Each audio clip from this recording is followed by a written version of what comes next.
Good evening, everybody. It is Sunday at 7 o'clock. I am Seth Eisenberg. I keep doing that wrong. And this is a conservative corner. So welcome if you're a return customer. Thanks. If you're a first timer, thanks. Hang out for a while. You might like it. And as always, the chat's open in all the rooms that we're in, like Rumble, X. So if you got a comment or question or something you want to get off your chest, just post it up there.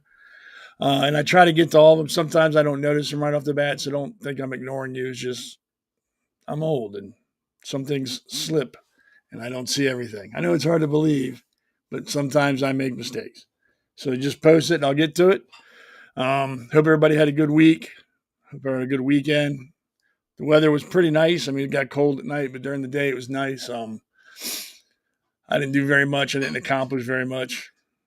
I was going to try to change the kitchen light in my kitchen, but couldn't do it. Going to have to wait to do it this week. So I'm cooking in darkness. Well, not really darkness. I got lights, just not enough lights. It's like Little House on the Prairie out there sometimes, but I'll get over it. And then back to the grind tomorrow. Yay. It's just a treat. I got to start buying lotto tickets or something. This working stuff's for the birds. To be rich would be nice. You can dream. We can dream. Got to be in it to win it. I don't feel like spending money on, like, was it like a 1 in 1.9 billion chance that you can win? Got a better chance of getting eaten by a shark while you're riding a unicorn, being abducted by aliens and struck by lightning at the same time. Something like that. But yeah.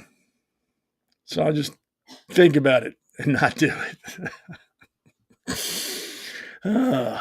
Anyway, got a lot to talk about, so we'll jump right into it. Just in case you lived in a house like I do with no lights or electricity. November 11th was Veterans Day. So pretty, should be a sobering day. A lot of people get that confused with, excuse me, they get that confused with other holidays. Like, have a happy Veterans Day. Have a happy Memorial Day.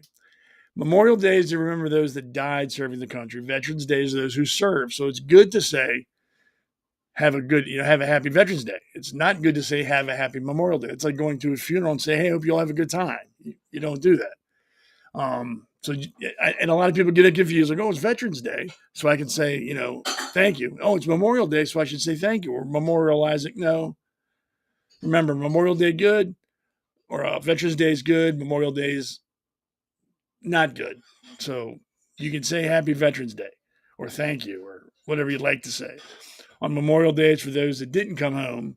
So there's really no one to say thank you to. You can thank families, and I wouldn't even say thank families. You can, wish your best to families that have lost service members in wars or overseas. But yeah, Veterans Day is happy.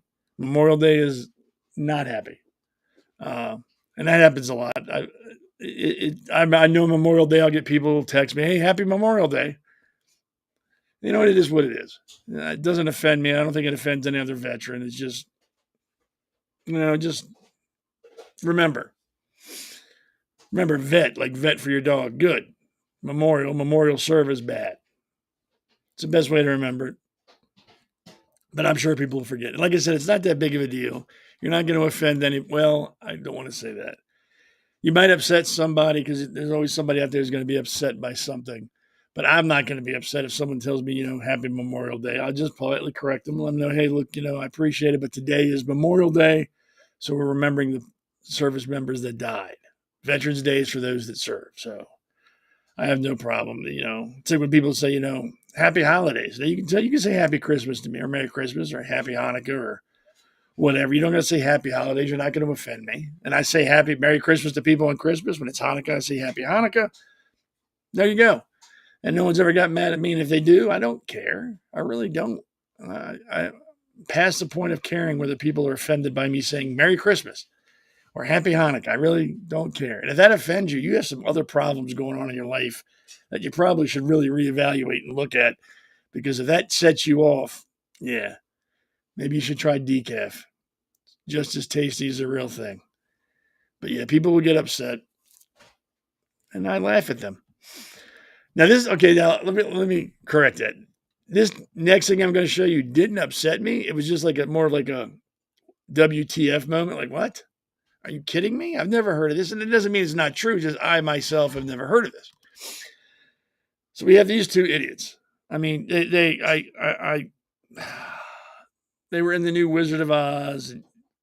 The black chick looks fake. I mean, she looks plastic. And there was that Ariana Grande. It looks like she's like going through chemotherapy. They both look horrible. Horrible. You can see every bone in their. You can count the ribs they have. But this is gorgeous. Heroin chic is gorgeous. They're both horrible actresses. I mean, really horrible actresses. I would rather watch paint dry than anything that they're in. And I didn't see the Oz they did because I could just tell it was going to be some political bullshit thing rammed down my throat because that's what they do in Hollywood now. Either they remake movies that have already been made because no one's got any imagination anymore, and then when they remake them, they change it to like some completely political stance, propaganda film on whatever the director thinks is important. So here we go. So on this one in Oz, apparently I didn't know this. Um, Oz is for gay people. I did not realize that. This is what these two were running around, flapping their teeth about.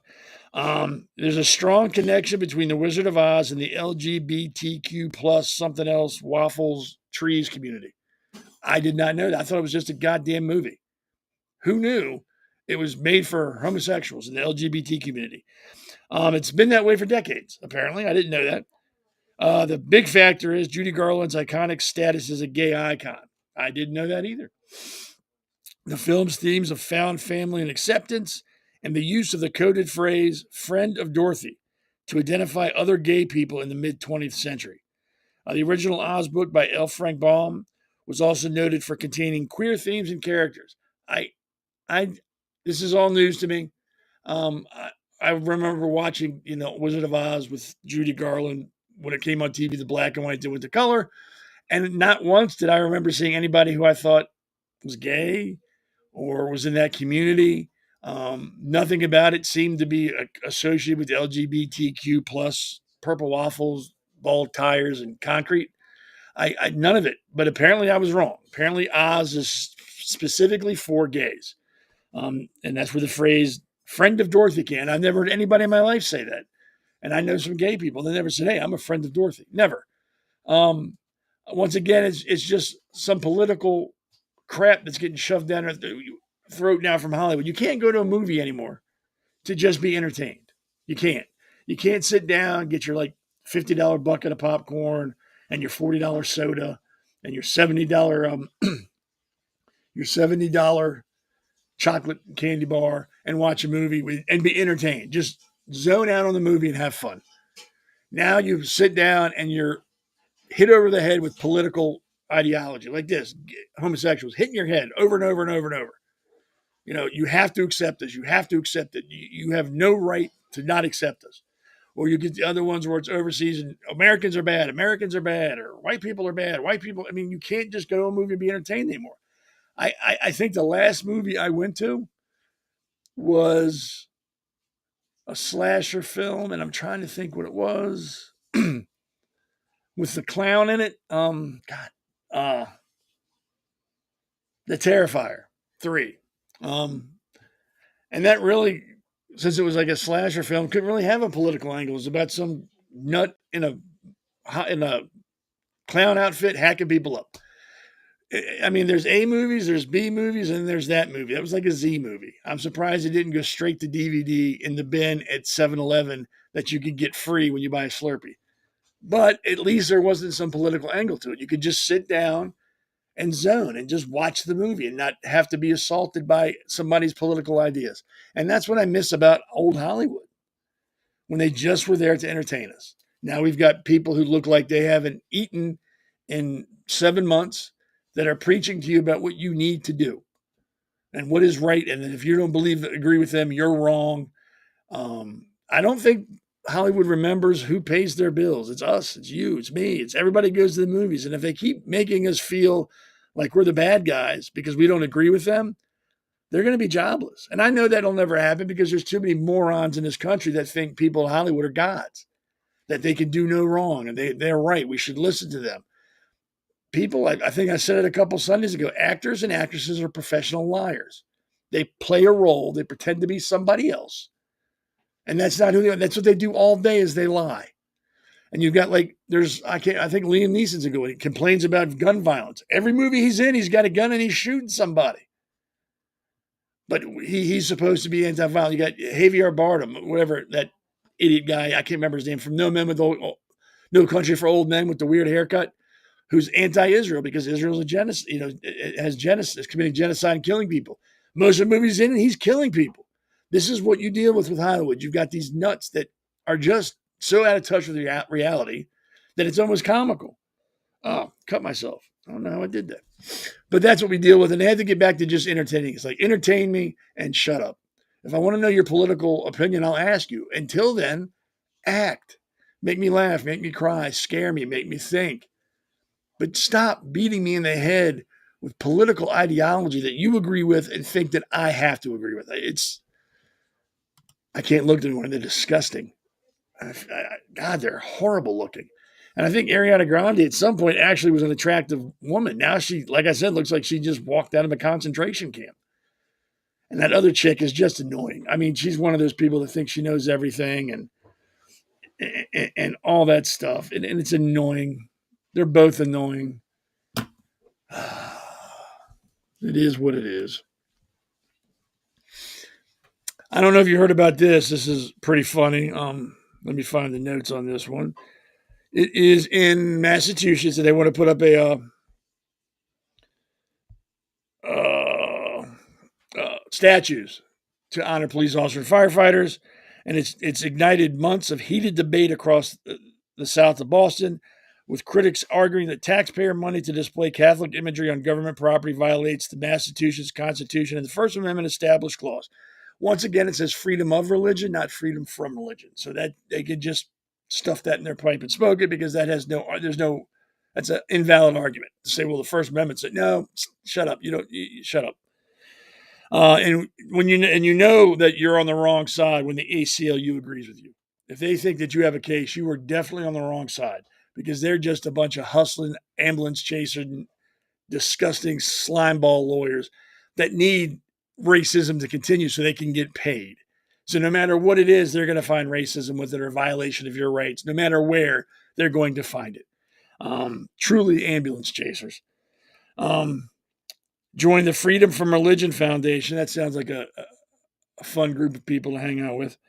And the state filed a lawsuit on behalf of 15 residents from varying faith traditions. So you have 15 miserable people in South Boston that got nothing else to do with their time but be offended by statues that are being put up to honor police officers and firefighters who have died in line of duty. I can't imagine being such a miserable son of a bitch that I'd fight that. If your life is that empty and you are that miserable and angry and whatever else you'd have to be to fight this, just go play in traffic. Really, do the world a favor and just go away because you're not doing anybody any favors. You're a drain on society, and your existence is pointless. You are pointless. This is this is to honor people who've died, saving other people's lives. And you're upset because it has what? I think it's Saint Michael and Saint. I can't remember the second. There we go. Saint Florin. Um, Saint Michael the Archangel, I apologize, and Saint Florin reflects a century-old artistic and cultural tradition of honoring courage and sacrifice, not a violation of the Constitution's separation of church and state. It's a statue, really. And these people who are fighting this, who are saying this is a violation of the Constitution, we can't do it, are the same idiots that are fighting to have illegal immigrants come into this country wholesale. That's okay. Breaking the law is cool because that makes them look good at their PTA meetings or their HOA meetings. But God forbid you try to put up statues of angels that are there to honor people who've died in the line of duty. Then you've crossed the line. Breaking the law, good. Honoring people who've given their lives to save other people, bad. Illegal immigrants flooding into our country, good. Police officers and firefighters being honored is bad. These people are trash. That is trash. That is the definition of a knuckle-dragging, mouth-breathing inbred. That is what they do. They look for things to be angry about, then they scream and yell and pull their hair. I'm going to sue, and then they do it. And then when they get done with that case, they go look for something else that upsets them, and they start the whole process again. What is it, like 1 billion sperm, and theirs made it? I mean, these people are a joke, and they need to be ignored. People like this need to be ignored in the community and by society. They need to be outcasts. If you don't like it, go to China. If you don't like how we do things here, go to another country. See how many, go to the Middle East and complain about religious stuff in the Middle East. And if they don't kill you, they'll just throw you in prison for the rest of your life and let you starve to death. Go somewhere else in the world and bitch about the way they do things and find out what happens to you. Most places in this world will kill you. The government will kill you. Most places will put you in prison for the rest of your life. If you don't like the way things are done here, go somewhere else. But just shut up. You just shut up. We're getting tired of this bullshit.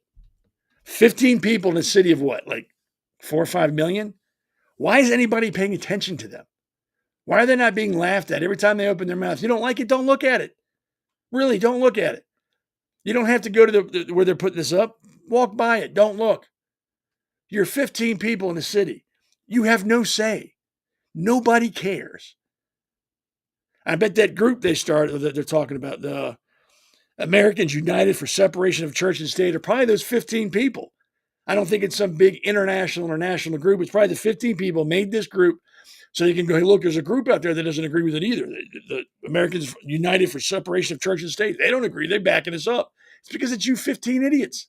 You started your own little club and now you're using it to make it look like you have a legitimate argument. So I hope Boston ignores them. Hope they go to court. The judge throws it out and laughs at them and then charges them to pay for the city's time of trying to defend the case and bankrupts these 15 people. That would make me happy. I'm tired of people like this. If you don't like something, just shut up. It's not hurting anybody. It's not going to cause traffic jams. Nothing. It's not going to affect your life at all.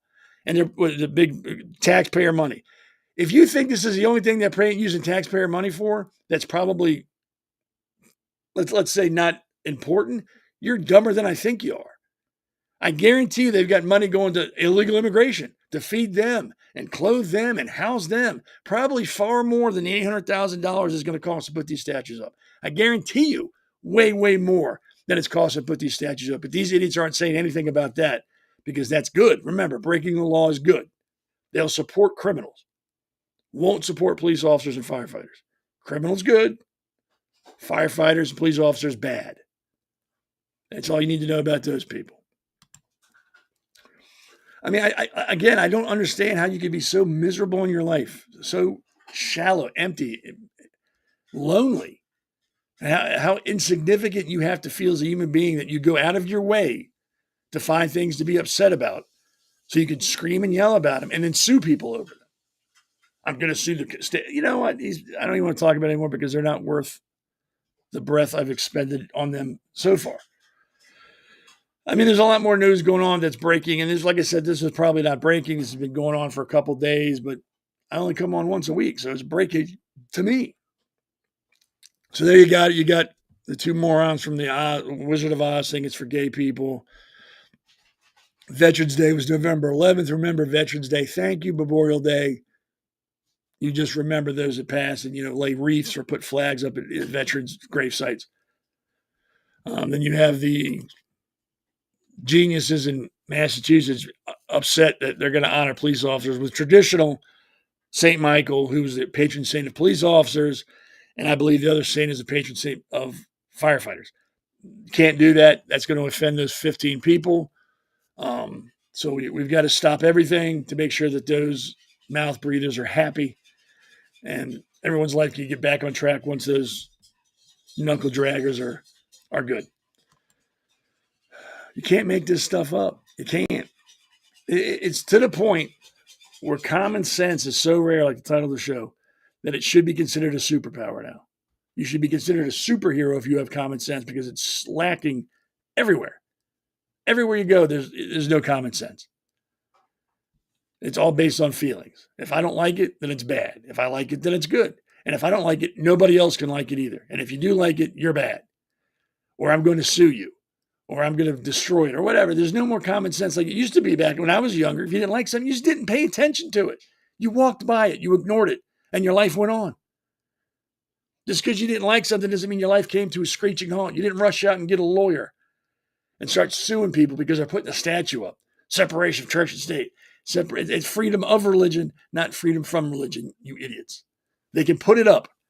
They can put up the 10 Commandments. They can put up the Star of David. They can put up the Quran. It doesn't matter. They are not forcing you to adhere to that religion. That's what that means. The state can't force you to worship in a certain religion or a certain way. They can't. That's what it means. Doesn't mean they can't put things up. Christ almighty. If you could quote the Constitution, learn the goddamn Constitution. I'm sick of this. Just because you read it doesn't mean you understand it. Just because you see it on Yahoo or on Google or Facebook or Twitter doesn't make you a legal scholar. Makes you somebody with too much free goddamn time on their hands. Get a job or a hobby. Stop hassling the rest of us who are having a good time. Enjoying our lives and trying to get through it. Don't need your added drama to what we got going on already. You don't like the statues, don't look at it, move on. People are just getting annoying. Super annoying. Or maybe I'm just getting older and I got less tolerance for bullshit. I don't know. Or maybe it's like 50-50. I don't know. So I don't know if all of you are aware or not. I live in Maryland, which is a ridiculous state. They've increased taxes, I think like $1.5 billion. And we're still short. They've raised taxes on registering your vehicles, everything. You name it, they've increased the taxes. But we're still a sanctuary state. We still allow illegal immigrants to come in here. We still pay them SNAP benefits. We still give cash to assistance to them. Because it's not the state's money, it's our money, they don't care. They'll just keep taxing us until they can get all these people paid. Rather than go, no, we're no longer a sanctuary state. You have to be a legal citizen to be here. If we find you, we're going to have ICE remove you and send you back to your country of origin. No, Wes Moore, in his infinite wisdom, just wants to tax all Marylanders to death. It's okay because we're helping people. You struggling in Maryland is helping somebody who shouldn't be here in the first place. It's like when the layoffs happened, he started using taxpayer money to pay people who are out of work, knowing that the federal government was going to pay them when they came back to work. So we're paying people money that we don't have. SNAP benefits. The state of Maryland paid SNAP benefits. We don't have the money. We're in a deficit of, I think it was $1.2 billion. But they're throwing all this money out. Property taxes are going up on January 1st. I think 4%. Gas tax is going up another 2 cents. But he's throwing out money like it's growing on trees. We don't have the money in Maryland. We don't. It's not an opinion. It's not a guess. It's a fact. We are in the hole $1 billion in the state of Maryland. So where he's getting his money from, I don't know. Why people voted for that idiot, I don't know. But he's spending money he doesn't have. Or no, he's spending our money that we don't have and then just taxing us. That's why Maryland is losing so many people a year because nobody can afford to live here. I think it's one of the most unfriendly states for retirees. I think it's in the top 5 for that. I think it's one of the top 10 most restrictive states for small businesses. And we're probably just below California and a couple other states for taxes. It's a joke. If I could afford to move, I'd move. But I can't because I live here and I got to pay goddamn taxes. So in Maryland, this is just incredible. This should make you angry just reading about this. In Maryland, there's a man who was released with no bail, just released for assaulting a woman and a child. I believe he lived with them or some such nonsense because, that's love when you beat your wife or girlfriend and kids. That's an expression of love. James Bowman, and it still allegedly hasn't gone to court yet, hit a woman and her toddler. I'm sorry, not even a child, a toddler. Again, after he was freed from Maryland court on domestic violence charges, went back to the same house the same day after being arrested and beat them again. Only in Maryland would this happen. Only in Maryland. Because it's not fair to charge people bail. Because that's what would they say? That only affects poor people. So there should be no bail for anybody. You should be able to be released. And this is what you get. You get criminals who don't give a shit. You send them back out the same day and they commit the same crime against the same people. And everybody's shocked in Maryland. Like, oh my God, I can't believe that happened. Really, you can't believe that happened. Have you been to Baltimore? It's the world's largest outdoor shooting range. They are killing people there wholesale. It is the 3rd most dangerous city in the country. Again, we got a mayor there who spends $120,000 on his vehicle to get driven around that hellhole. You got the squeegee boys who stand on the corner and wash your window. If you don't pay them, they get violent. Now we got people get released from jail the same day for assault and go back to the same house and assault the same people again. And people don't understand why this is happening. I'll tell you why it's happening, because you have liberals in office that don't believe in accountability. The liberals in Maryland base punishment on race. If you're black, you're not going to get any trouble. We're going to cut you loose like this guy. If you're white, we're going to slam you, put you in prison. If you're an illegal immigrant from Mexico, it's okay. You can stay here. We're going to pay for everything. Don't worry about it. We got you covered. Maryland is a joke. It's no better than California. No better. And there's no better than the other liberal states. If you commit a crime in Maryland, you got a 50-50 shot of leaving the same day with no bail. And it shouldn't be that. If you assault, like this guy did, a woman and her child, a toddler, you assault them. You're charged with domestic violence. Your ass should stay in jail until your court date, or at the very least, you should get a restraining order that says you can't come back there. Not that a piece of paper kept anybody away from anybody, but at least it's another thing you can charge them with when he goes back to the same house the same day and beats the same people again. This is ridiculous. This is why I think everybody that can legally carry a weapon should carry a weapon. So when people like this come back for a second round, you put a bullet in their head and you're done with them. People like this only understand and will react to violence. You can't talk to this guy. Obviously, he's got the IQ of a flip-flop. Obviously, he's got issues. No one who's made a mistake would go back to the same house and commit the same crime on the same day. If it was a mistake, you'd be like, oh shit, I made a mistake. I'm staying away from them. I'm going about my business. I'm not going to go back to that house and get myself in any more trouble. I'm done. I'm not going back over there. So if you go back to the same house and do the same crime, you deserve to be shot. It's that simple. You are not a productive member of society. Productive members of society don't go beating on women and toddlers.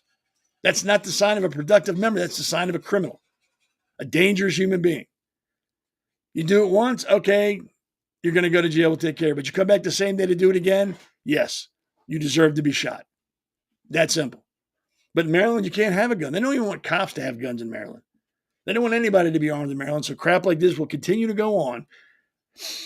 Baltimore will remain a dangerous city because good, honest people can't defend themselves legally.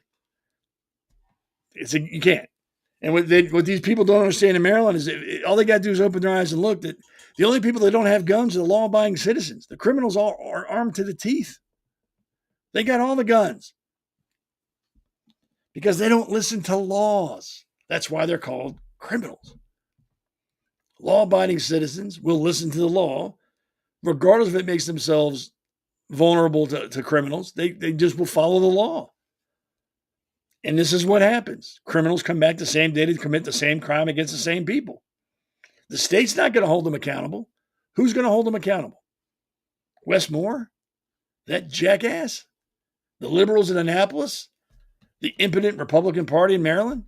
Who's going to stand up who's going to stand up for this lady and her Tyler? Who's going to stand up for the people that are mugged and raped and assaulted in Baltimore City? When are they going to do something about being ranked the third most dangerous city in America for like the fourth year in a row? When are they going to do anything about that? When is somebody going to go, wait, this is enough? This is ridiculous. Honest people in Baltimore are afraid to go out there at night. You can't go down to the Inner Harbor at night anymore because that's where you get mugged. That's where the criminals hang out. But Maryland's not going to do anything about it. They're not even going to make you pay bail. They're just going to send you home. Promise not to do it again. And you better show up for your court date. Okay, you can go home. It's horrible that somebody actually had to go through that. And it's going to keep happening, especially in Maryland. Maryland used to be, we used to have governors in the state that while they were Democrat, still cared about the people in the state and did what they can to help. Now we get morons in office that are more concerned about fighting with the president than they are about the people that they represent. They're more concerned about filing lawsuits with taxpayer money that we don't have anymore in Maryland to fight the president than they are to try to help the people of Baltimore.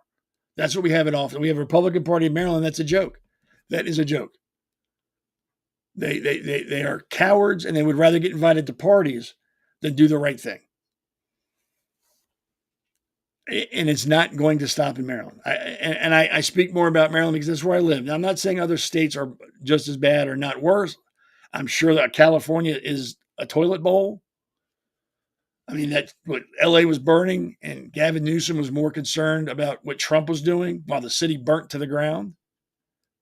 I mean, it's going on in every state that has liberal leadership, Democratic leadership.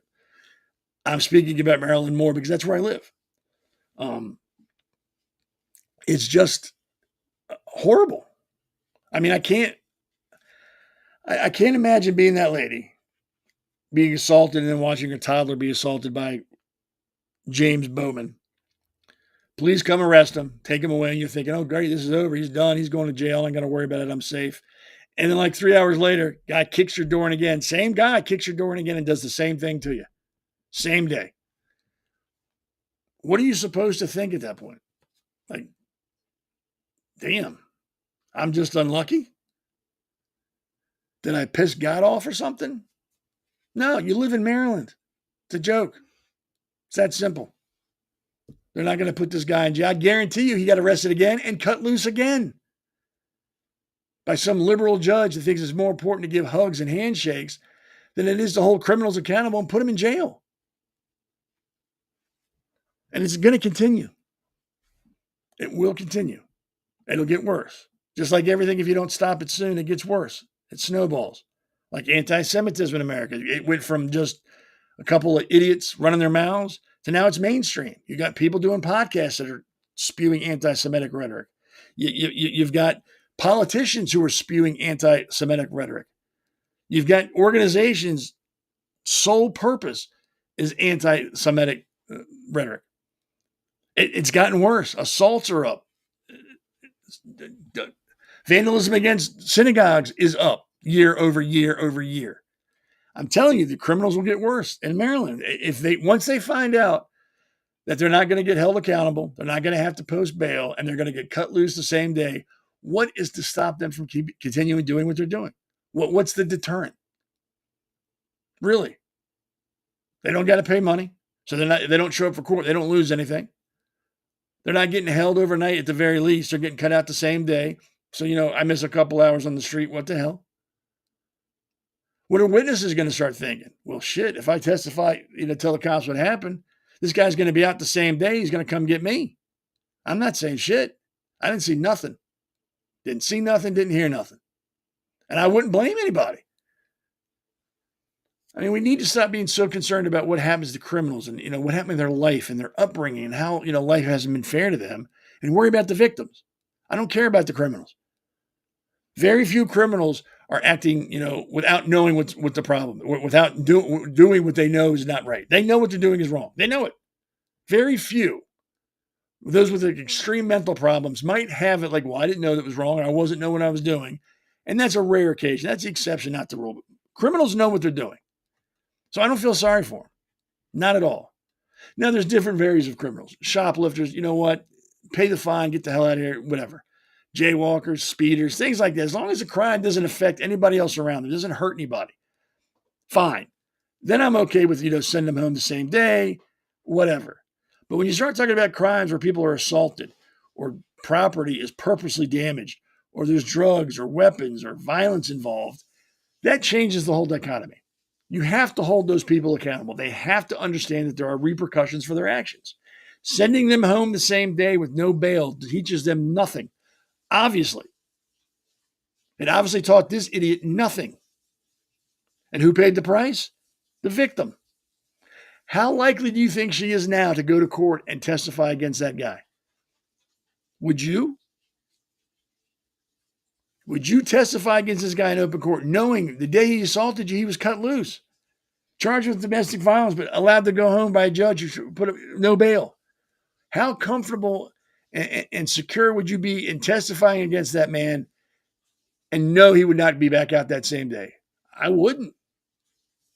I wouldn't take the chance, especially if you're a single parent. You can't, because it's not about you at that point. It's about you and your child. And this guy's assaulted the toddler, allegedly assaulted the toddler. Why would you take a chance? Suppose he gets the same judge again that sent him home with no bail. And the judge goes, well, I think he's really sincere in his apology. We'll give him community service and unsupervised probation and send him home. That's Maryland. That is Maryland. And it's sad. I feel sorry for victims of crimes that are going to start happening when people aren't held accountable, and that the same criminal comes back and commits the same crime against them again. I feel for them. I truly feel for those people. And if you're thinking of moving to Maryland, don't. I wouldn't live here if I had a choice. It is a shit state. They overtax you, and they don't. Apparently, it's okay to break the law in Maryland now. They're not going to hold you accountable. Don't move to Maryland. Stay the hell out. America's Pulse Network. The mainstream media is bought and paid for. The truth is twisted to fit their agenda. But America is waking up, because podcasts are the future for trusted media. Welcome to the America's Pulse Network. It is a network built by patriots that upholds the Constitution. The America's Pulse Network stands for God, truth, and the America First movement. There is no corporate propaganda, no government spin, just real news, real talk, and real voices fighting for faith, freedom, and the future of this great nation with common sense. Here are some of America's Pulse Network podcasts. Alexandra Levine Live, hosted by Alexandra Levine. Jersey Shore Podcast, hosted by Damon Galdo. The Conservative Corner, hosted by Seth Eisenberg. APN's The Pulse, hosted by Alexandra, Damon, and Seth.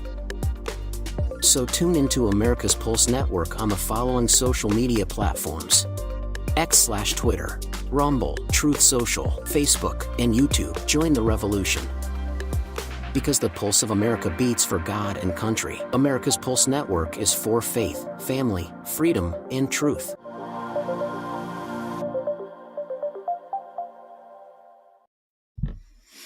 So here we got Damon Galdo, the Hammer, has his podcast and has a radio show too. I actually went up to Jersey November 4th to help him with his election evening party. It was pretty cool. Haven't been that part of Jersey. It was fun. I had a good time.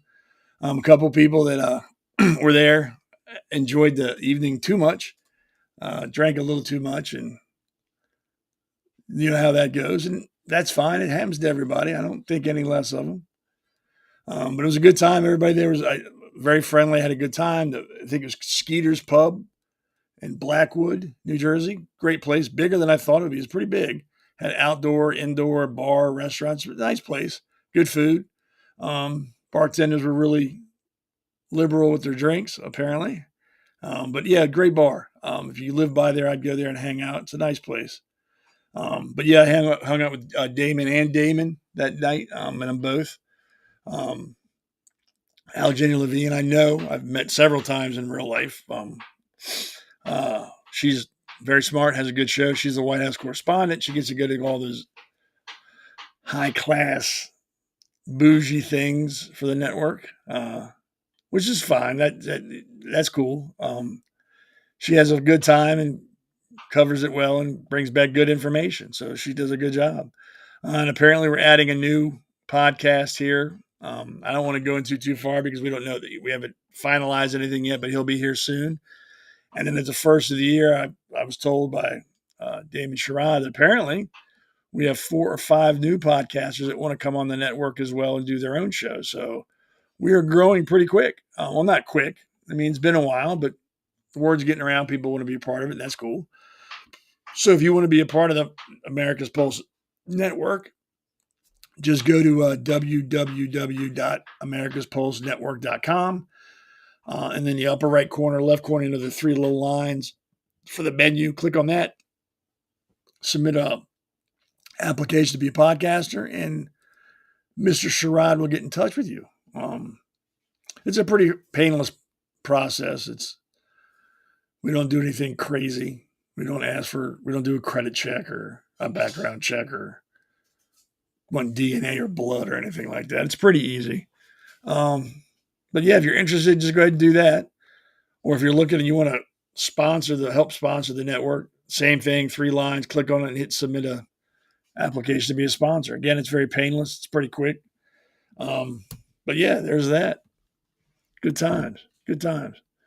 So I don't know if you heard about this. This is pretty interesting. I filed this under stupidity, ultimate stupidity. Yeah, it's when you see when we start talking about it, you understand what I mean. Suspected Haitian gang members exchange fire with U.S. Marines protecting U.S. Embassy in Port-au-Prince. On a scale of 1 to 10, 1 being, I made a mistake. It's okay. I'll get on with it. And 10 being, what the shit were you thinking, you goddamn moron? This would be a 25. I can't imagine being in a gang, number one, because you're in a gang. You're not organized. You're not trained. You're not tight. You're a gang. You're criminals. And you're walking around. And apparently earlier in the day in Port-au-Prince, there's like a riot. So things were probably kind of heated.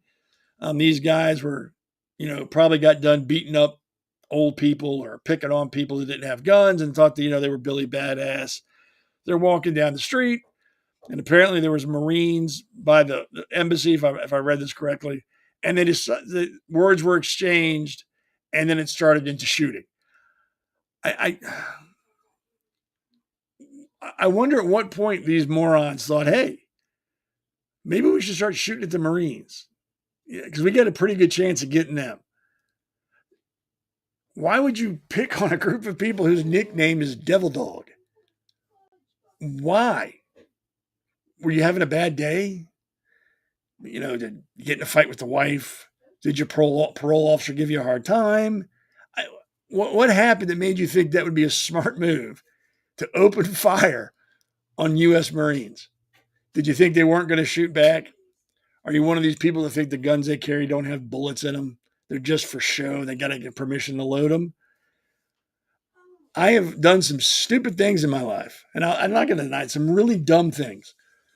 But I'd like to think, no matter how dumb I've gotten or will be, I don't think I would ever cross my mind to start shooting at U.S. Marines. What's the saying? Every Marine in the Marine Corps is a rifleman. They're all trained. This is what they live for. I'm sure when they started getting shot at, the Marines while they're eating their crayons, are probably like, oh my God, this is really happening. We get to kill people now. They're Marines. They are there to kill or be killed. That is it. and you're going to start shooting at them? Would you think you're going to scare them? Think you're going to intimidate them and they're going to run away? Like, oh my God, they're shooting at us. We got to hide. I can't imagine the gang, what they were thinking when they started shooting. And like for the first couple seconds, nothing's coming back. And they're like, oh yeah, we got these guys. We're a Haitian gang. They're afraid. And all of a sudden, this automatic gunfire comes back at them. I wonder how many. Well, I think they killed 9 of them or hit 9. It doesn't say if they were killed or not, but they shot 9 of them. I wonder if that was as they were running away.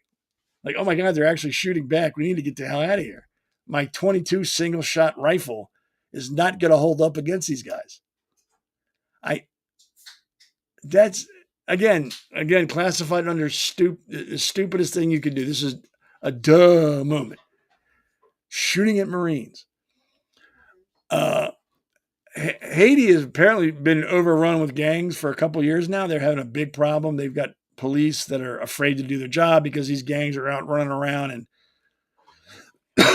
I mean, they're dumb enough to shoot at Marines. You can imagine what else they're doing. And like I said, I think earlier that day there was a riot, and I don't know if the police quelled that, and these guys were still fired up, but they decided to let their balls do their thinking for them and picked on the wrong group of people. There's nothing more frightening than a U.S. Marine and his weapon. That's just how it is. And you almost want to feel sorry for the Haitian gang. Like, oh my God, really? God, dude, stop, just run. But then you think they're gangs and they're criminals. I really don't feel sorry for them. They brought it on themselves. You start shooting at somebody in fatigues, and you know the Marines, you need to understand they're going to shoot back, and they're a much better shot than you. So that happened in Haiti, I think a couple days ago. Excuse me. A group of suspected Haitian gang members fired this week on American forces protecting the U.S. Embassy in Port-au-Prince, a spokesman said Saturday. In an incident that highlighted the tense security situation in the Caribbean nation, Captain Stephen J. Keenan, a spokesman for the U.S. Marines, wrote in an email the shooting, which came to light this weekend, happened Thursday, adding that the Marines returned fire and no Marines were hurt in the attack. Haitian police were not immediately available for comment on the exchange of fire. What are they going to comment about? These idiots shot at Marines shot them back and killed them. The end. I don't know what else there is to comment on. It just seems every day, every week, every month, criminals are getting more fearless. They're doing whatever they want when they want to whoever they want to. And it's not just Americans. Obviously, it's everywhere now. They're just doing what they want to do. You got Venezuela, who's allowing drug cartels to run drugs out of their country. And they get upset when the U.S. Navy sinks the drug runners. They're fishermen. Well, if they're fishermen, how come none of these families have come forward to sue the United States for killing their fisherman husband or brother? Why has nobody come forward and said that? Because they're not fishermen, they're drug runners. If you think for 1 second that the U.S. Navy is just indiscriminately firing on ships that come out of Venezuela, hoping they hit a drug running boat, you're crazy. They know what's going on. They know who's got the drugs. They know what boats are in, and they're very surgical in what they're doing. The USS Gerald Ford is on its way down there. I don't know if it's on its way. It's probably already there. The U.S. largest aircraft carrier, the USS Gerald Ford, arrived in waters close to Venezuela on Tuesday, with additional warships and thousands of extra personnel in tow. President Maduro has repeatedly appealed for peace, including saying it in English, while insisting the South American country is willing and able to respond to U.S. attack. No, they're not. The U.S. Navy is the most formidable Navy on the planet. They would never, ever see it coming. They wouldn't know what hit them. It would be over before it started for them. It would be done. Do I think we're going to start bombing Venezuela? I hope not. I really don't think we should. Should we keep attacking the narcos? Yes. Attack the cartel? Yes. because that's not just hurting America, that's hurting the world. They're not just dealing drugs in America, they're dealing drugs everywhere. People are affected by drugs all around the globe. Officials briefed Trump on a handful of different options for military operations inside Venezuela this week. CNN reported on Saturday, citing 4 anonymous sources. I love when they say anonymous. They're probably making it up, but that covers their ass. When you say an anonymous source told me, you've covered your ass. The president told reporters on board Air Force One on Friday he had sort of made up my mind about potential military action in the country, but offered no further details. So let me be perfectly clear. I do not believe that we should be involved in any war with the Venezuelan government or people. We should not invade Venezuela. We should not bomb Venezuela. We should not do anything to them. We should focus on the cartels that are operating inside Venezuela. We should give Venezuela every opportunity to clean house on their own without us. If they decide not to do anything about it, then yes, we are left with no choice but to take out the criminal element, the cartels in Venezuela that are killing hundreds of thousands of people a day around the world. I don't think Maduro should be making statements that he can to respond, is willing and able to respond to a U.S. attack. He's not. And I'm not knocking him as a leader, because you're a leader. You want to make sure your people know that you have confidence in them and that you know they're going to do what they got to do to protect their country. I get it. I understand that. I can respect that almost. But you don't want to poke a bear. You don't want to sit there and go, we can respond to any U.S. attack when you know you can't. That's an unreasonable and unattainable expectation you have. You can't compete with the U.S. Navy. You can't compete with the U.S. Marines. You can't compete with the U.S. Army. You can't compete with the U.S. Air Force. You can't.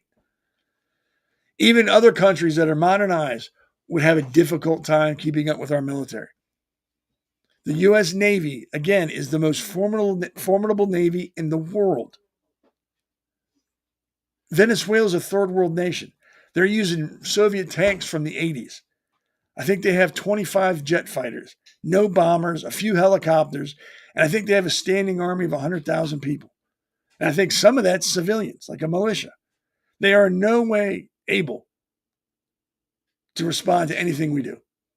And the sooner he just realizes that, the sooner things will get better. And I guarantee you, if he said, look, we're going to take care of the cartels in our country. If you could assist us, that would be great, but we want to take the lead. Things have changed. Like, okay, good, you do what you got to do. We'll help you. You call when you need us. But if you keep denying that there's drugs in your country, you keep denying that the boats that we're sinking are drug boats, and you make these statements that you can respond to U.S. attack, again, you're not assuming any responsibility for the drugs coming out of your country. You're blaming everybody else. Everybody else is the bad guy, not me. I actually think there's even a warrant out for his arrest, Maduro's arrest for drugs, international drug smuggling, I believe. Trump said last month he had authorized the CIA to carry out covert operations in Venezuela, but the green light strikes on the land and in the country would be a significant step up in Washington's involvement. It is generally thought that the White House would stop well short of an invasion of Venezuela, which would jar Trump's America First agenda and recall unpleasant memories of U.S. intervention in Panama and Afghanistan. The Senate failed earlier this month to impose checks on the administration after lawmakers on both sides of the aisle petitioned for more information on the rationale behind the strikes on the alleged narco boats. And I agree with that. If there's any information that shows that these were narco boats, that should be released to the that people should know. That way these people are saying we're after killing fishermen will shut up. And if they did kill fishermen, then there needs to be accountability. Heads have to roll.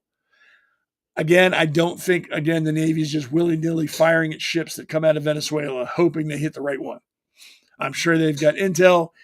The president just said he's authorized the CIA to carry out covert operations in Venezuela, which means they probably got people at the docks watching what boats are coming out and then marking them. Like, hey, the boat that just left at this time, traveling this direction, that looks like this, it's a drug boat, sink it. This is not just all of a sudden we're going to just start shooting at people. But yeah, there needs to be some openness, some transparency about what's going on. Not everything, because yes, I understand it's an operation. You can't tell everybody what's going on. You can't tell us all everything that's happening, but you can let out enough details so people are a little bit better with what's going on. Like, okay, yeah, they are drug ships, they are drug runners. Okay, I can get behind that now. Because there's a lot of people out there that don't care that they're drug runners. They think we should stop them in international waters and arrest them, bring them to the U.S., put them on trial, and then put them in jail. Again, these are the same people that would cut criminals loose the same day they commit a crime to let them go do it again. They've been designated a terrorist organization. They're treating a terrorist organization the way they should be treated. They're killing them. That's what you do with terrorists. When they're designated a terrorist organization, you kill them. That's how it's done. We're not the only country that does that. Every other country in the world that designates a group a terrorist organization kills them. They don't arrest them. They kill them. They hunt them and kill them. Because that's what terrorists do. They kill people. Except they don't do it like the government when we're just killing them. Terrorists kill everybody. Just look at Israel. They kill men, women, and children. They don't care. So yeah, if they are terrorists, if they are drug runners, they're getting what they get. And I don't want to hear about whether they're uneducated, it's the only work they can get. I find it hard to believe that in Venezuela, the only job you can find is running drugs. That the entire country is built on cocaine money. That there's nothing else to work at except cocaine manufacturing or cocaine distribution. No, that's a cop-out answer. And I'm sure they're having a hard time filling those boats now because every time they leave the port, they're getting shot up. So I'm sure nobody wants to do it anymore. And I will say that Madrone, I think last week, they shot down three planes in Venezuela that they thought were running drugs through the air. So maybe they are starting to realize, hey, we have to assume some responsibility here. These drugs are coming out of our country. We know the cartels are here. We need to do something because we cannot fight the cartels in the United States. The United States wants to fight the cartels, then we should fight with them to kill the cartels. It's a no-brainer. Cartels aren't good people. We're not talking about people dealing weed. We're talking about people dealing fentanyl and heroin and cocaine. So I don't understand why these people we need to understand the plight of these people and come to an understanding. No, we don't. And yes, I understand that they only deal drugs because there's a market for it here. I get it. No one's forcing these people to do drugs. They do it because it's available. So maybe if we take the supply away or dwindle the supply a little bit, maybe we can start getting these addicts some help. Get them off the streets at the very least. Something. But as long as there's a free flow of drugs into this country, there's no reason to get healthy. There's no reason to stop. So start killing them. The drug dealers, the drug runners, the cartels, the ones peddling poison to people, kill them. Because they're killing others. And all we do is stand by and watch it. Again, the Venezuelan president gives a message to Donald Trump, and I just read that in English. He wants the peace, doesn't want there to be unnecessary wars, but again, his country is willing and able to retaliate should the Americans attack them. And again, they can't. And I applaud the confidence. I mean, you know what? You're talking a really good game, but I hope they don't call your bluff. I really don't. I hope not. I hope they're building up. I hope they're doing this to scare the cartels. I hope this is a message to them more than as a message to Maduro and the Venezuelan government. And what they need to start doing is letting the people of Venezuela know that we're not there for you. We don't carry on with your lives. We're here for the drug dealers. We're here for the cartels. We're here for the drug smugglers. Not everybody else, just them. Because God knows what their government's telling them. And I'm sure it's not that we're just there for the cartels. They're probably saying, they're going to invade us. They're going to get us. And here's some information on the USS Gerald Ford. It's the super carrier is what it's called. Is an unofficial media term for the largest class of aircraft carriers, typically defined as those displacing over 65,000 to 100,000 long tons. That's the water they push off to stay afloat and that's a lot. These ships are essentially mobile air bases and often feature nuclear power, allowing them to project immense air power globally. The U.S. Navy's Nimitz class and Gerald R. Ford class carriers are the primary examples in active service today. So, the Gerald Ford is a super carrier.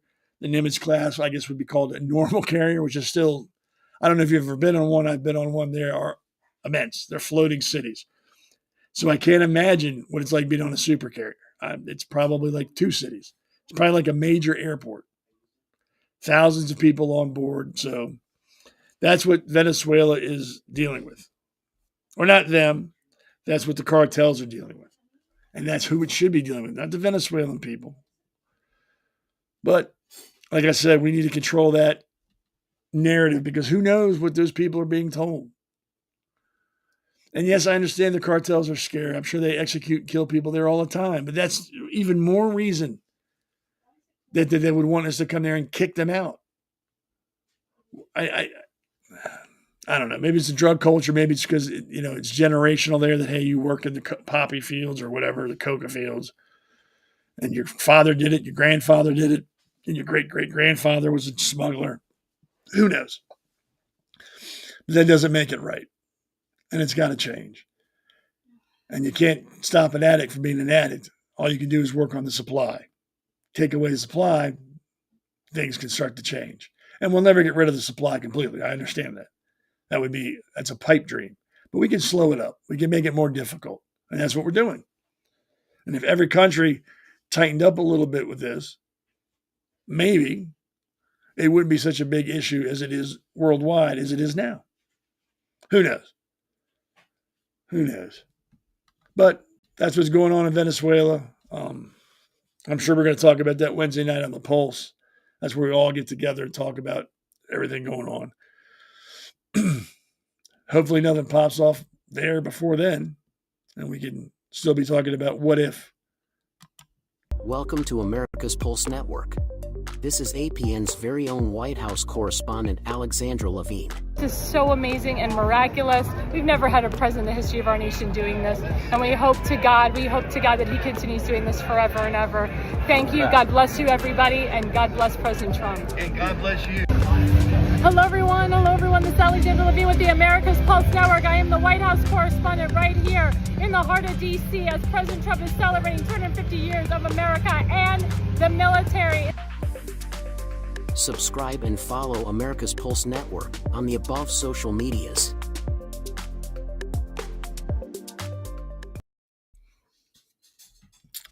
Again, that was Alexandra Levine, the White House correspondent. I think I might be on her show Tuesday evening. Just depends on a couple things before I commit to that. But I should be on there Tuesday. I think she starts at 8, I believe. But yeah, we'll find out more about it. And just some facts on what's going on in Venezuela. At least 80 people have been killed in U.S. strikes on 20 alleged drug boats in the Southern Caribbean and Eastern Pacific since early September.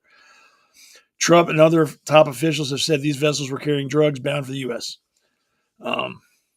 Of course, this has garnered disdain from some people in the U.S. government who think, it's not a good thing that we're doing. Heavy criticism is potentially breaching international law and jeopardizing U.S. international standing. As intended to pressurize Maduro, force the authoritarian Venezuelan leader to flee Caracas, U.S. authorities have offered a $50 million reward for information leading to his arrest. He faces narco-terrorism and other drug-related charges in the U.S. The strikes have come hand in hand with a massive military buildup around Venezuela. That's just a little bit of what's going on. So 80 people have been killed. I am willing to bet they were drug runners. And again, Maduro's repeatedly appealed for peace, saying he's willing and his country's willing and able to retaliate if the U.S. decides to attack. And again, that's not true. They can't, which is kind of sad that they'd even say something like that. But it is what it is, and hopefully cooler heads will prevail, and the Venezuelan government will finally realize, we need to do something about the drugs coming from our country. And then all this will be forgotten in a couple of weeks. but who knows? So the next segment is pretty much just things that caught my eye and want to discuss and talk about in no particular order or no particular order of importance either. Um, it's just things that I thought would be interesting. These nuts. I mean, these are the people that wore the pussy hats, code pink. I mean, idiots, idiots. That's all I can say about them. They have a group or they have a bill that has been introduced by Rashid Tlaib. Yeah, that camel jockey. Introduced a resolution accusing Israel of committing genocide and that we should place, things against them, make sure they get not tariffs, goods and services should be withheld from them, and blah blah blah blah blah blah blah blah blah blah blah. Not once have any of these people come out and condemned Hamas for October 7th. Not once have they talked about the rape and murder of women, the beheading of children, children burned alive, people kidnapped and held hostage for over 200 days. Not once have any of these idiots come out against that. They're focused solely on Israel, which leads me to believe it's not about anything else other than the Jews. They don't like Jews. Because if you were truly against genocide, you'd also be against Hamas for killing 1,300 people out of the blue, invading another country, killing people and taking hostages. You'd be against that as well. You'd be against Hamas for starving their own people, for taking the billions of dollars of aid that they receive from the world, and they turn around and build tunnels with it and buy rockets. You'd be against that. But if you're a goddamn moron like this idiot chick is, you're not focused on the facts. You're all driven by emotion. Israel bad because they're defending themselves. Doesn't matter that women were raped and killed, that children were killed. Doesn't matter. Israel bad. And while this is going on, I wonder if she knows what's going on in Africa, where thousands and thousands of Jews are being killed every day. Not Jews, Christians are killed every day by Muslims. I wonder if she knows about that. Or if she even cares. I bet you she doesn't because it doesn't involve Jews. Jews aren't the bad guys, so they don't care. And if it's Muslims killing people, that's probably okay in her book too. Let me find the notes on that. I've got them here. Yeah, it's just these people are frightening because people follow Code Pink. People think they're doing a good thing. That's what scares me. People have stopped thinking. In Cameroon, at least 20 Christians have been killed in Nigeria's Tarib state in the last 24 hours. 20 people, it's one person an hour, simply because they're Christian. In what has been seen as a worsening specter of Christian persecution in the West African country. Reports say Fulani herdsmen, Muslims, stormed homes and places of Christian worship in multiple settlements in the Wakari local government area between November 9th and 11th. Truth Nigeria describes the attacks as coordinated, with the attackers firing indiscriminately into homes of people they believed to be Christian. People were preparing to go to mass around 6 a.m. when they heard the sound of motorcycles followed by machine guns and screaming. Why is she not talking? This has been going on for decades. 2 million people have been displaced in these countries in Africa. Over 300,000 Christians have been killed in the last 10 years. That's genocide. That's what the definition of genocide is, trying to wipe out an entire race of people. Israel's killed, 64,000 people, according to the Hamas or the Palestinian Health Authority, who has changed that number 3 or 4 times and has even said that they don't discriminate between combatants and non-combatants. They lump them together. So we don't know for sure how many people have been killed. Let's just say it's 64,000. Let's give them. Let's assume that they're honest people. We all know they're not. That they're honest about the numbers. They're not just trying to paint themselves as victims. And it's 64. Do you think all 64,000 people that the Israelis have killed have been all civilians? That they haven't killed one Hamas person? In the last 2 years, they've killed nothing but civilians. Do you really believe that? And if you do, you're stupid. You know nothing other than you don't like Jews and you want to blame them for everything. You can't fight a war for 2 years and not kill an enemy combatant. Can't do it. Can't happen. Even if you're trying not to kill enemy combatants and you bomb the country, you're going to hit one or two. So anybody believes that there's no combatants that have been killed and it's all women and children that are being killed by Israel, you're an idiot. You are truly an idiot, and I hope that you don't breed because you're just going to pollute the gene pool further. So out of the 64,000 that were killed, let's assume 20,000 were civilians and the rest were enemy combatants, which seems about right. 40,000 combatants, 25 civilians caught in, collateral damage, which is horrible, very horrible. But can you name me another war where only 20,000 people, civilians, have been killed? Can you name one?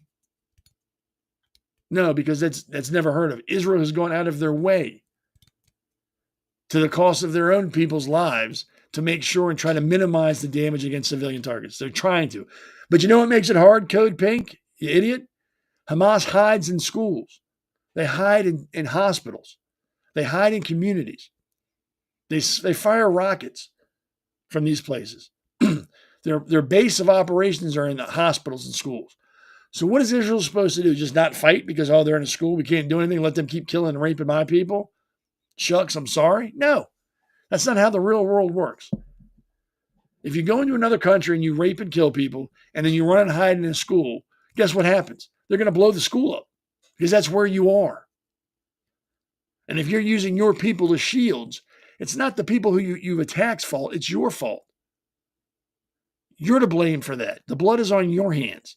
If you hide behind kids after raping women and burning children alive, and they bomb where you're at because that's where where they found you hiding, and kids are killed because that's where you're hiding with kids, that's your fault.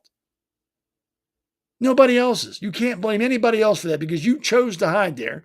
You chose to use the children as shields, hoping that would keep them away from you so you could come back and do it again. But everyone's tired of Hamas. We're all tired of terrorist organizations. They need to be killed. And that's what Israel's doing, and Code Pink doesn't like it. Code Pink doesn't like it simply because they're Jewish. Doesn't like Israel. Anti-Zionist. If you're an anti-Zionist, you're anti-Jewish. There's no way around it. All Zionism is the belief that the Jews are entitled to a home country and should be allowed to defend it. That's what Zionism means in a nutshell. So if you're anti-Zionist, you're anti-Jewish.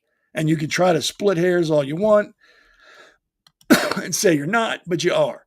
And you're also pro-Hamas because you're not coming out against a terrorist organization that started all this. That's what everybody forgets. October 7th, Israel's minding their own business. People were at a music festival. People were farming on a kibbutz. People were at work. Hamas dropped in from the air, ran through fences, and shot into crowds of men, women, and children. Just shot, didn't care. They've got videos of Hamas dragging old people from their car and shooting them in the head on October 7th. They've got videos of Hamas shooting children on purpose, not on accident, targeting children. They have recorded phone calls of Hamas, whatever you want to call them, insurgents, calling their families while they're killing Jews, saying, "Mom, I killed 10 Jews today." Bragging about this. But that's okay with Code Pink. That's okay with the rest of these anti-Semites, these inbred pieces of shit. That's fine.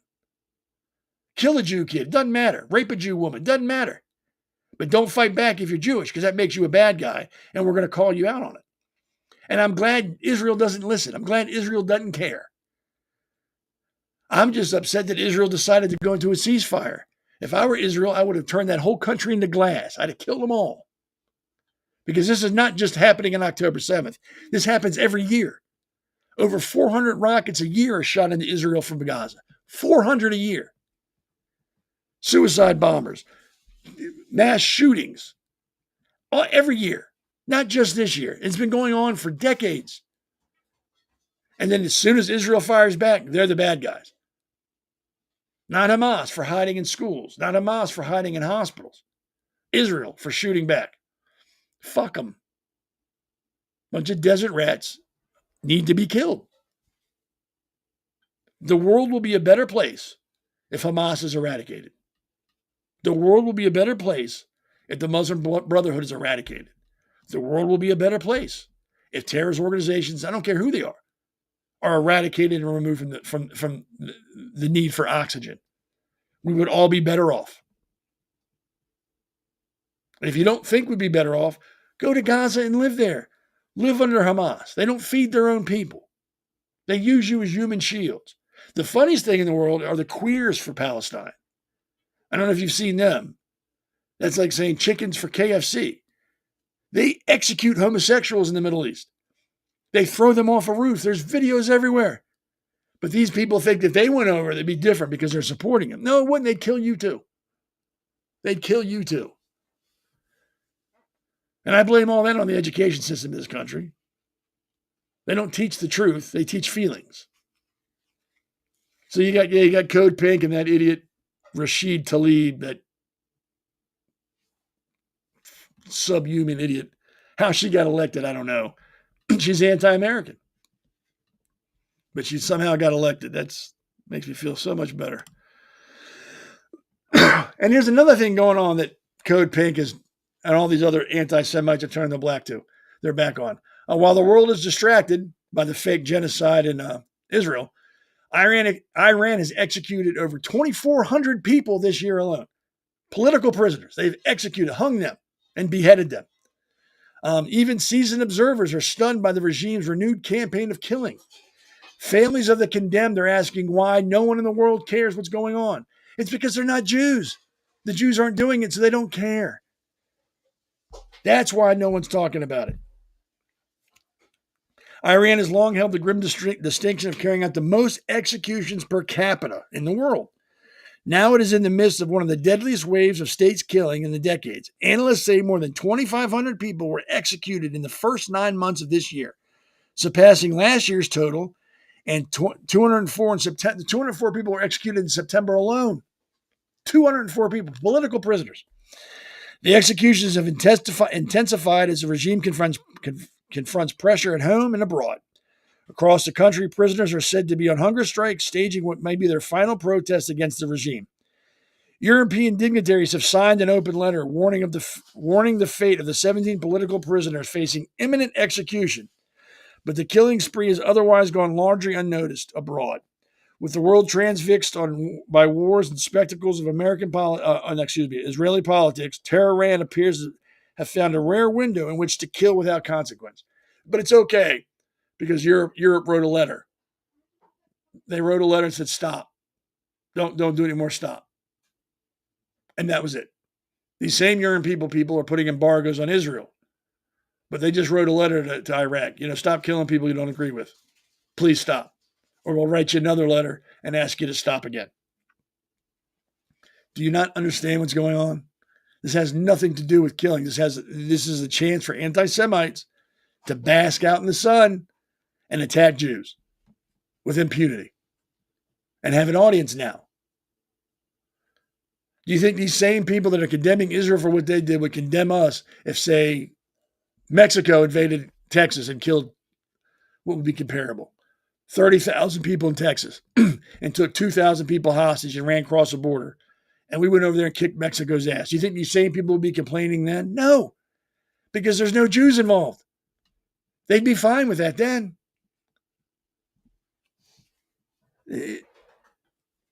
Racism on any level is a sign of low intelligence. It's just very low intelligence, low class, low intelligence, mouth breathing, knuckle dragging, inbred stuff. But when you condemn the Jews for defending themselves, that's even lower. People were raped, beheaded, burned alive, and killed on October 7th. And the world expected Israel just to stand by and take it. Well, I'm glad they didn't. And I hope they don't stop. I hope they keep going until everyone in Hamas is killed. And then you keep hearing about, well, there's Muslims that, support Israel. Really, I haven't seen one on the news yet. Haven't heard one speaking out against Hamas. Not one. So until that happens, I don't believe it. Here you go. Again, going on the rest of the world that Code Pink's ignoring. These are 3 Christians in Africa that were beheaded by Muslims because they're Christian. And Muslims don't like any other religion except their own. They said that the streets will run with Christian blood. But it's Muslims doing the killing, so it's okay. Because if you say something against the Muslims, then you're an Islamophobe and you're racist. So it's okay for them to kill people or execute homosexuals or whatever it is they do, because no one wants to worship their God.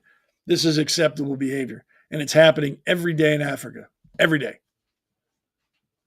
They're burning churches, killing priests, killing followers of Jesus Christ simply because they're not Muslim. Every day. When the world is not saying shit about it. They're focused on the fake genocide in Gaza, while the real genocide is going on right there. Can you imagine being one of those three guys pushed down to your knees with some subhuman behind you with a machete, knowing that he's going to cut your head off? Simply because you're not a Muslim. Not because you've offended him or hurt him or done something to him that would result or warrant this type of behavior, just because your God has a different name. And Muslims have been doing this since recorded history. And to think they're going to stop, well, I got swampland in Arizona, I'll sell you. On to a little bit brighter news. There was a guy, I don't know if it was a guy, one person in Georgia who won the largest jackpot in Georgia's lotto history. $980 million. One person, one ticket. Can you imagine waking up knowing that the rest of your life you don't got to work another day? Your bills, don't got to worry about them. Your family, set for life. You get to relax. You get to live the good life now. It's awesome. I think the taxes they took out were $450 million. So almost, or a little, about half, 50%, a little shy, which is a lot. But $450 million, you're still set for life. But then they tax you every year on that. If you put it in the bank, they're going to tax you. If you spend it, they're going to tax you. Wasn't there a guy in West Virginia that won the lotto? I can't remember how long ago, but won like a couple million and then was bankrupt in like 4 years. I can't remember his name, but I remember something about that. But yeah, congratulations to that guy that just became a millionaire. 450 times over. See, I got to start buying lotto tickets. That would be nice. Didn't the lotto get up to like $1 billion once? Like $1 billion and 1.2, 1.3 billion? I mean, something like that, something ridiculously high. I think like 4 or 5 people won it. That's still pretty good. I'd be happy winning like $1 million. Doesn't have to be multi. $1 million will do me good. I can survive on that for a while. Well, we're almost at the end of the show, so I'm going to cover some things real quick. Once again, I'm on Sunday nights at 7 till 8:30. Then you have